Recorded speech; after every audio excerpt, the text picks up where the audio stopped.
Hi guys, welcome back to my channel. और आज के इस नए वीडियो में हम देखेंगे हमारा क्लास 10 की सीरीज़ का केमिस्ट्री का फर्स्ट चैप्टर, जो कि है केमिकल रिएक्शन एंड इक्वेशन। तो इस चैप्टर में हम बहुत ही अच्छी तरीके से केमिकल रिएक्शन को समझेंगे और केमिकल इक्वेशंस क्या होते हैं पूरा समझेंगे। तो वीडियो को स्किप करने की गलती आप मत करना।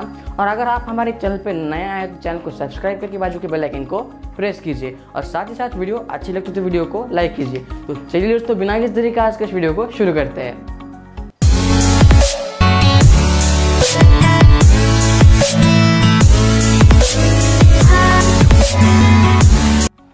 तो इस चैप्टर में हम कुछ ये 6 पॉइंट्स जानने वाले हैं। तो ये 6 पॉइंट्स इस डिटेल में हम इस वीडियो में देखेंगे। तो ये 6 पॉइंट क्या है, सबसे पहले आप ये जान लीजिए। तो हमारा पहला पॉइंट क्या है, केमिकल रिएक्शन के बारे में, यानी कि केमिकल रिएक्शन होता क्या है उससे हम पहले समझेंगे, उसकी डेफिनेशन देखेंगे। और सेकंड हम जानेंगे केमिकल इक्वेशन के बारे में, यानी कि केमिकल रिएक्शन होने के बाद केमिकल इक्वेशन। तो इन दोनों में का डिफरेंस भी समझेंगे और साथ ही साथ केमिकल इक्वेशन स्पेसिफिकली होता क्या है ये हम देखेंगे। और हमारा थर्ड पॉइंट है कि राइटिंग केमिकल इक्वेशन, यानी कि जब आप जान गए हो तो केमिकल इक्वेशन क्या है तो उसे लिखा कैसे जाता है, उसे रिप्रेजेंट कैसे किया जाता है, ये हम आज के इस वीडियो में देखेंगे। और हमारा फोर्थ पॉइंट है कि balanced and unbalanced chemical equation, यानी कि बैलेंस केमिकल इक्वेशन क्या होते हैं और अनबैलेंस केमिकल इक्वेशन क्या होता है, उन दोनों में का डिफरेंस, ये भी आज के इस वीडियो में हम देखेंगे। और हमारा फिफ्थ पॉइंट है कि बैलेंसिंग केमिकल इक्वेशन, यानी कि अगर आप जान गए हो कि बैलेंस इक्वेशन क्या होता है, अनबैलेंस इक्वेशन क्या होता है, अगर वो इक्वेशन अनबैलेंस है तो उसे बैलेंस भी कैसे किया जाता है, ये भी आज के इस वीडियो में हम जानने वाले हैं। और हमारा सिक्स्थ पॉइंट है कि इंडिकेशंस ऑफ केमिकल रिएक्शन, यानी कि अगर सपोज कीजिए इधर एक केमिकल रिएक्शन परफॉर्म हो रही है तो उस केमिकल रिएक्शन को आप कैसे पहचान सकते हैं, जानना कैसे, उसकी पहचान क्या है, यानी कि इंडिकेशन। तो ये हम पूरे 6 पॉइंट्स आज के इस वीडियो में कवर करते हैं। तो चलिए हमारा सबसे पहले हम हमारा फर्स्ट पॉइंट की तरफ देखते हैं। तो हमारा फर्स्ट पॉइंट क्या है, केमिकल रिएक्शन के बारे में। तो हम जानते हैं केमिकल रिएक्शन होता क्या है। तो केमिकल रिएक्शन क्या होता है उसकी डेफिनेशन अगर आप देखते हो तो chemical reactions are the processes in which new substances with new properties are form, यानी कि केमिकल रिएक्शन एक ऐसी प्रोसेस है जिसमें एक या एक से ज़्यादा सब्सटेंस मतलब रिएक्टेंट्स एक साथ रिएक्ट करते हैं एक नया प्रोडक्ट फॉर्म करने के लिए। अगर आप एग्जांपल देखा जाए, sodium plus chloride is equal to sodium chloride, यानी कि इसमें क्या है, एक सोडियम एक अलग है, कुछ अलग सब्सटेंस है कुछ, तो क्लोराइड भी क्या है, अलग सब्सटेंस है। ये दोनों एक साथ रिएक्ट कर रहे हैं एक नया सब्सटेंस बनाने के लिए। कौन सा सब्सटेंस बना रहे, सोडियम क्लोराइड। तो ये होता है केमिकल रिएक्शन के बारे में। और केमिकल रिएक्शन में ये जो सोडियम एंड क्लोराइड है उसे हम कहते हैं रिएक्टेंट्स कहते हैं। उसे क्या कहते हैं, हम रिएक्टेंट्स कहते हैं। और जो नया प्रोडक्ट जो नया सब्सटेंस फॉर्म होता है उसे हम प्रोडक्ट कहते हैं। तो ये है केमिकल रिएक्शन। और इसमें कुछ आप इंपॉर्टेंट पॉइंट्स है केमिकल रिएक्शन के जो आपको पता होनी चाहिए, वो मैं आपको पहले बता देता हूँ। तो इसमें का इंपॉर्टेंट पॉइंट क्या है, during a chemical reaction atoms of one element do not change into those of another element, only a rearrangement of atoms takes place in a chemical reaction, यानी कि जब ड्यूरिंग अ केमिकल रिएक्शन, यानी कि जब chemical reaction हो रहा होता है उस समय एटम्स ऑफ वन एलिमेंट, यानी कि जो इसके जो एटम्स है वो एंटायरली चेंज नहीं होती है, सिर्फ उस एटम की पोजीशन चेंज होती है, यानी कि सिर्फ रीअरेंजमेंट होती है एटम्स की। ये होता है हमारा पहला पॉइंट। अगर आप सेकंड इंपॉर्टेंट पॉइंट देखा जाए तो क्या है, properties of products are entirely different from reactants in chemical reaction, यानी कि जो प्रॉपर्टीज होती है प्रोडक्ट की, ये जो प्रोडक्ट है हमारा, तो इसकी जो प्रॉपर्टीज है वो सोडियम और ये जो रिएक्टेंट्स है सोडियम और क्लोराइड, इनसे एंटायरली अलग होती है इसकी प्रॉपर्टीज। तो ये था हमारा कुछ इंपॉर्टेंट पॉइंट्स और ये पूरा केमिकल रिएक्शन का पूरा कंसेप्ट। तो अब हमारा टॉपिक क्या है, केमिकल इक्वेशन के बारे में। आइए अब हम जानते हैं केमिकल इक्वेशन के बारे में। तो केमिकल इक्वेशंस क्या होते हैं, when a chemical reactions are written in symbolised form then it is known as chemical equation, यानी कि जब आप केमिकल रिएक्शन, तो आप जानेंगे कि केमिकल रिएक्शन एक्चुअली होता क्या है। जब आप उस केमिकल रिएक्शन को सिंबल्स के फॉर्म में रिप्रेजेंट करते हो, उसे लिखते हो, तो उसे कहते हैं हम केमिकल इक्वेशन। एज एग्जांपल की इसे समझना चाहे तो क्या है, इधर क्या है, sodium plus chloride gives us sodium chloride. तो इसमें क्या हो रहा है कि इसको अब आप अगर हम इसको सिंबल्स के फॉर्म में लिख रहे हैं तो क्या है, सोडियम का Na, क्लोराइड का Cl, सोडियम क्लोराइड का NaCl। तो जब आप इसको केमिकल रिएक्शन नहीं है, तो केमिकल रिएक्शन को जब आप सिंबल्स के फॉर्म में रिप्रेजेंट करते हो, लिखते हो, तो उसे कहते हैं हम केमिकल इक्वेशन के बारे में। तो एक बहुत ही आसान सा सिंपल सा कंसेप्ट है। तो इसे आप होप कि मैं आपको समझ में आया हुआ कंसेप्ट। तो अब हम देखते हैं हमारा थर्ड पॉइंट, जो कि है राइटिंग अ केमिकल इक्वेशन। तो इसमें बहुत सारे हम पॉइंट्स देखने वाले, और स्टेप बाय स्टेप हम सबसे पहले देख लेते हैं। अगर आप इधर सॉलिड है, यस को सॉलिड से, यस मतलब सॉलिड होता है, और स्मॉल जी का लिखने का मतलब होता है वो गैसियस फॉर्म में है। ये रिएक्टेंट सॉलिड, यस क्यों लिखा इधर, क्यों सॉलिड स्टेट में। अगर इधर जी होता तो क्या है, वो गैसियस स्टेट में होता, और इधर यल होता स्मॉल का यल तो वो लिक्विड स्टेट में है। और ये जो आप इधर लिखते, ये जो ऐसे एरो का है, इसमें क्या होता है, इसका काम क्या होता है कि ये जो रिएक्टेंट्स वो प्रोडक्ट्स बन रहे हैं इसको ये बताना होता है जब ये एरो लगता है। तो इसमें और कुछ पॉइंट्स हैं जो एरो के लेफ्ट हैंड साइड पे जो भी हम लिखते हैं उसे हम कहते हैं रिएक्टेंट्स, और एरो के राइट हैंड साइड पे जो भी हम लिखते हैं उसे कहते हैं हम प्रोडक्ट्स। और हमारा नेक्स्ट पॉइंट ये है कि अब जब हम ये तो यस जी यल हो गया, तो ए क्यू क्या है, ए क्यू का मतलब होता है कि एक्वियस स्टेट में, वो एक्वियस स्टेट में वो सब्सटेंस एक्वियस स्टेट में है। और जब हम ये, और हमारा नेक्स्ट अभी ये ऊपर वाला है उससे क्या कहते हैं हम, उसका मतलब क्या होता है, इसका मतलब होता है कि वो रिएक्शन में गैस इवॉल्व हो रही है, यानी कि गैस उस रिएक्शन में से निकल रही है। तो इधर कौन सी गैस निकल रही है, H2, तो इस रिएक्शन में H2 गैस निकल रही है, तो इसका मतलब ये होता है। अब ये ऊपर का, अब इसका मीनिंग क्या होता है, इसका मीनिंग ये होता है कि प्रिसिपिटेट फॉर्म हो रहा है। अब प्रिसिपिटेट मतलब क्या होता है, प्रिसिपिटेट यानी कि जब भी कोई केमिकल रिएक्शन परफॉर्म हो रहा हो और केमिकल रिएक्शन होने के बाद उसके बॉटम सरफेस पे अगर कोई सॉलिड स्टेट में कुछ तो वो जो बचता है उसे हम कहते हैं प्रिसिपिटेट। तो इधर इसका मीनिंग क्या होता है, प्रिसिपिटेट फॉर्म हो रहा है, इसका मीनिंग क्या होता है कि गैस इवॉल्व हो रही है, ये सॉलिड, ये गैसियस, ये लिक्विड, ये एक्वियस स्टेट। और जो लेफ्ट हैंड साइड में जो हम रिएक्टेंट्स लिखते हैं उसको हम प्लस के साइन में लिखते हैं। रिएक्टेंट्स, दो रिएक्टेंट्स, ये फर्स्ट रिएक्टेंट है, सेकंड रिएक्टेंट है, तो इसके इन दोनों में प्लस का साइन है। उसी तरह से हम इधर अब प्रोडक्ट की साइड में भी दो रिएक्टेंट्स के बीच में प्लस लगाकर वो लिख देते हैं, दो प्रोडक्ट्स के बीच में। तो writing of a chemical equation में हमारा एक सब पॉइंट है, वो क्या है, वो हम देखते हैं। हमारा क्या पॉइंट है, to indicate heat changes in equation.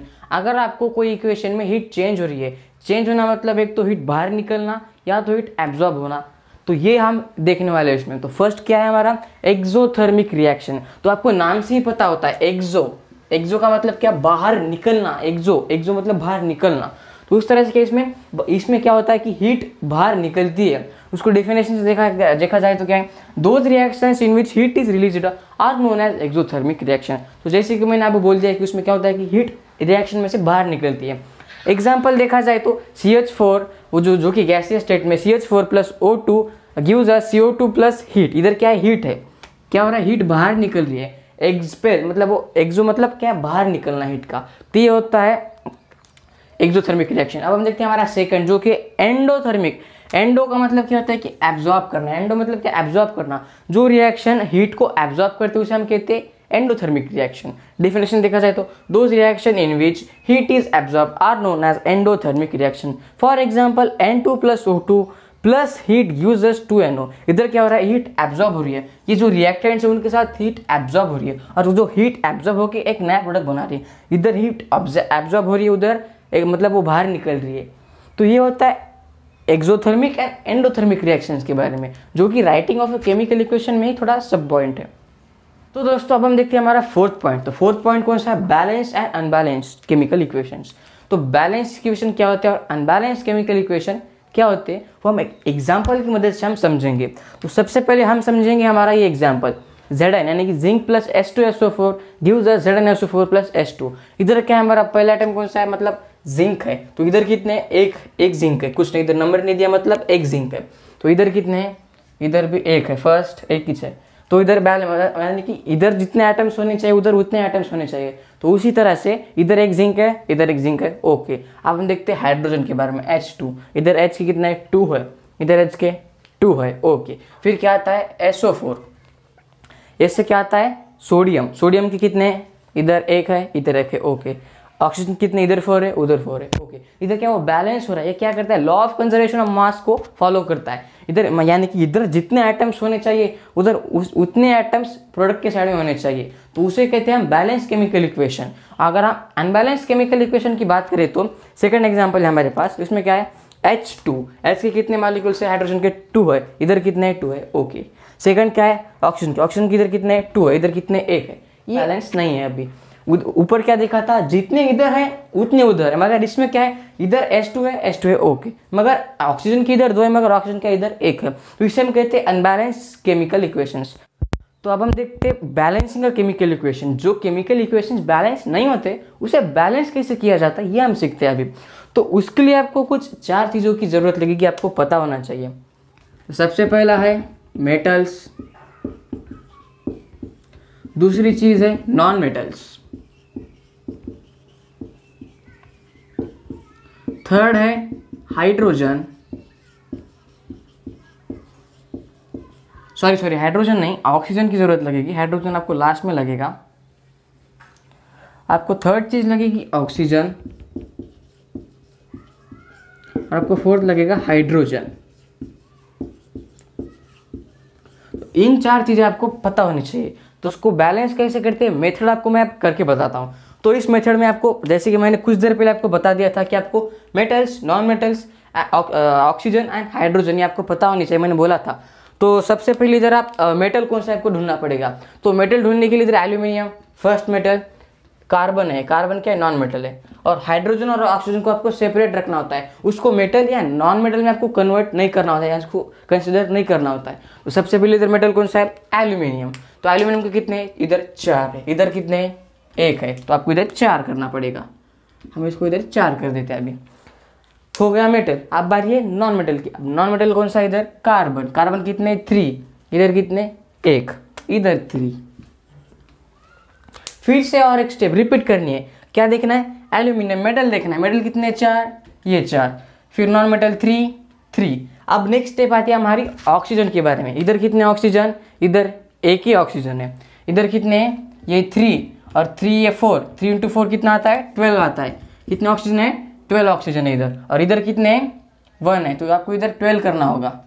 इधर लिख दिया मैंने 12। फिर से स्टेप रिपीट करनी, क्या है अभी, aluminium 4, aluminium 4, carbon 3, carbon 3, okay, oxygen 12, oxygen 12, okay. अब बारी आती है हाइड्रोजन की। तो आपको बैलेंस करना होता है हाइड्रोजन को। तो हाइड्रोजन को कैसे बैलेंस करना है आपको, इधर हाइड्रोजन कितने, इधर 12 × 2 24 हाइड्रोजन है। फिर इधर आपको देखना है, इधर क्या है, H की 3 × 4 12, ये 12 है। और एक गलती इधर करते हैं आप, सिर्फ इधर का काउंट करते हैं, इसके बाजू में क्या आपको पूरा देखना होता है। इधर कितने 4 3, इधर 12, तो 12 + 12 कितने हैं 24, ये कितने 24। इक्वेशन बैलेंस हो गया। तो इस तरह से आपको केमिकल इक्वेशंस बैलेंस करने होते हैं। तो ये मेथड जो मैंने आपको बता दिए, आपको एग्जाम में ये सेम मेथड फॉलो करनी है, जिससे आपको कोई भी प्रॉब्लम नहीं आता है। हम देखते हैं कुछ हमारा evolution indications of chemical reaction के बारे में। तो इंडिकेशन ऑफ केमिकल रिएक्शन क्या होते हैं, सबसे पहले इसमें आता है इवोल्यूशन ऑफ गैस। इंडिकेशन का सबसे पहले आपको मीनिंग बता देता हूँ। तो इंडिकेशन का मीनिंग क्या होता है कि आपको पता कैसे, समझो अगर एक केमिकल रिएक्शन परफॉर्म हो रही है तो आपको पता कैसे चले, जो स्टेप्स होते हैं पहचान, उसको कहते हैं हम इंडिकेशन। तो इसी तरह से पहला क्या है, evolution of gas. Evolution of gas मतलब क्या, जब वो केमिकल रिएक्शन परफॉर्म हो रहा होता है तो उसमें से गैस निकलती है, गैस एक्सेल होती है, उससे कहते हैं इवोल्यूशन ऑफ गैस। हमारा सेकंड पॉइंट है चेंज इन टेम्परेचर, यानी कि जब केमिकल रिएक्शन परफॉर्म होता है तो टेम्परेचर में चेंज होता है, यानी कि टेम्परेचर एक तो राइज तो होता है या तो लो तो होता है, तो ये होता है। थर्ड है change in colour, colour change होता है, blue to red, red to yellow, ऐसे कुछ भी कलर चेंज होते रहते हैं केमिकल रिएक्शन में। हमारा फोर्थ है change in state, change in state में solid to liquid, liquid to gas, ऐसे इंटर सॉलिड स्टेट मतलब इंटर चेंज होते रहते स्टेट्स में। फिफ्थ है फॉर्मेशन ऑफ प्रिसिपिटेट, यानी कि प्रिसिपिटेट क्या होता है, अगर कोई भी केमिकल रिएक्शन परफॉर्म हो रही हो तो उसके लास्ट में जो बॉटम सरफेस पे जो भी सॉलिड मटेरियल बचता है उसे कहते हैं प्रिसिपिटेट। तो जब ये प्रिसिपिटेट फॉर्म होता है तो आपको समझ जाना चाहिए उधर केमिकल रिएक्शन परफॉर्म हो चुका है। तो ये 4 होते हैं इंडिकेशंस ऑफ केमिकल रिएक्शन। तो गाइस ये आज की वीडियो इधर ही खत्म होती है। तो वीडियो कैसी लगी मुझे कमेंट बॉक्स में जरूर बताना, और वीडियो आपको अच्छी लगती हो तो वीडियो को जरूर लाइक कर देना, और अपने दोस्तों में मेरे चैनल को सजेस्ट करना, और उसे ये चैनल के बारे में आपको बता देना है, और मेरे चैनल को आपके जैसे सोशल साइट पे शेयर करना है, और साथ ही साथ हमारे सोशल साइट्स पे आपको फॉलो करना है। तो आज की वीडियो में बस इतना ही। तो मिलते हैं आपसे अगली वीडियो में, तब तक के लिए good bye, have a nice day.